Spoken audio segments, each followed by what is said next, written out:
مصرع 12 شخص وإصابة 11 آخرين في تصادم 3 سيارات بطريق الإسماعيلية الشرقية. لقى 12 شخص مصرعهم فيما أصيب 11 آخرين في حادث تصادم 3 سيارات بطريق الإسماعيلية الشرقية.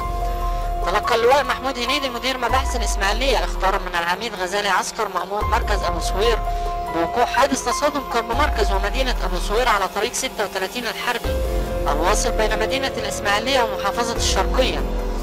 على الفور أمر الدكتور حسن درويش مدير مرفق إسعاف الإسماعيلية بالدفع ب 15 سيارة إسعاف نقلت المتوفين والمصابين لمستشفى الإسماعيلية العام. وقام الدكتور سعيد السقعان وكيل وزارة الصحة بالإسماعيلية برفع حالة الطوارئ بالمستشفى العام لاستقبال المصابين ودخول بعض الحالات وغرف العمليات لإجراء العمليات الجراحية اللازمة. وتنوعت الإصابات بحسب المصادر الطبية بين كسور مختلفة واشتباه في ارتجاج بالمخ والبطن وجروح بأنحاء مختلفة من الجسم.